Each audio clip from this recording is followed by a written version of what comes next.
Hello everyone, welcome back to the solutions for the PGDBA sample paper. We at question 11। Question 11 में आपको एक set of linear equations दिया हुआ है और इसका सोल्यूशन कब होगा आपको चेक करना है, कब यूनिक सोल्यूशन मिलेगा।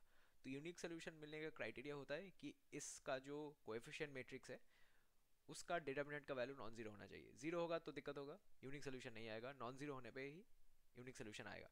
तो आप क्लियरली देख सकते हैं कि यहाँ पे जो ऑप्शंस हैं उसमें से दो इक्वल्स वाले हैं और दो नॉन इक्वल्स वाले हैं। तो जो इक्वल्स वाले हैं वो तो नहीं होने वाले, बिकॉज इक्वल्स टू जीरो वाला क्राइटेरिया नहीं आएगा, नॉट इक्वल्स टू जीरो वाला क्राइटेरिया आएगा। So options A and C eliminate हो गए। अब बी और डी में ढूंढना है, राइट। तो पहले ही 50-50 लाइफ लाइन लग गया।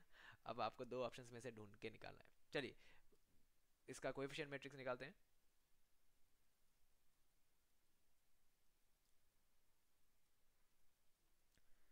इसको सपोज कर लेते हैं ए है, तो कोएफिशिएंट मैट्रिक्स क्या बनेगा, यहाँ पे 1 1 1 1 2 1 1 1 लैम्डा -5।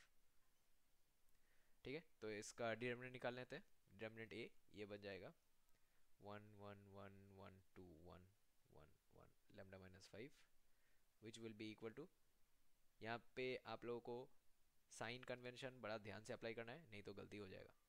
सो 1 फिर ब्रैकेट में 2 × λ-5 -1 प्लस 1 × 1 - 1 प्लस 1 × 1 - 2। बड़ा अच्छा कोएफिशिएंट मैट्रिक्स था, इसीलिए डिटर्मिनेंट आसानी से आ जाएगा। सो यहाँ पे 2λ - 11,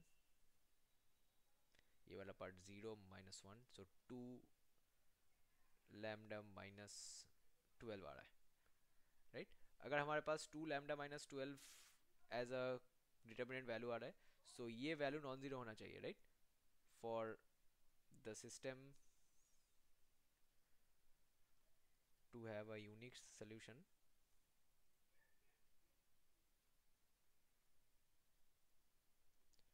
डिटर्मिनेंट ए नॉन जीरो होना चाहिए।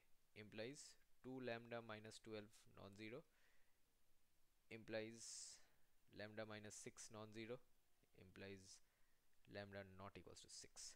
तो आपको मैंने पहले ही बोल दिया था कि इक्वल्स टू वाले ऑप्शंस तो होने नहीं वाले हैं, बिकॉज क्राइटेरिया में ही है कि डिटर्मिनेंट नॉन जीरो होना चाहिए। So not equals to zero से आपको इक्वेशन बनाना पड़ेगा। तो उसमें से जो सोल्यूशन आएगा that will always be in not equals format rather than equals to format. So option A and C eliminate हो गए थे और बचा था ऑप्शन बी और डी, उसमें से ऑप्शन बी करेक्ट है।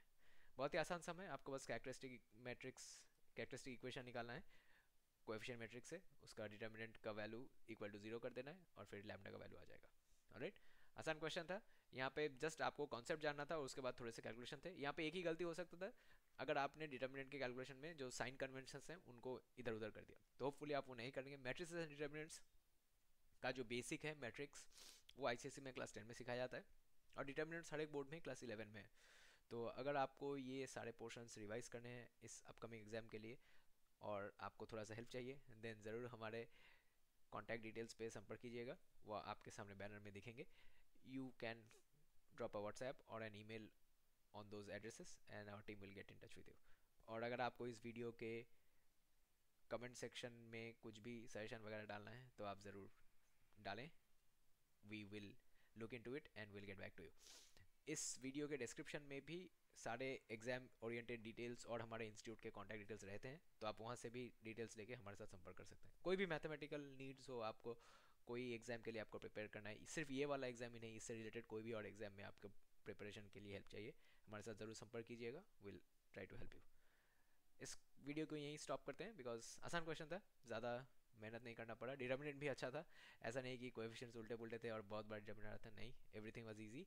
And we will meet again on question 12। Thank you for joining, take care, bye.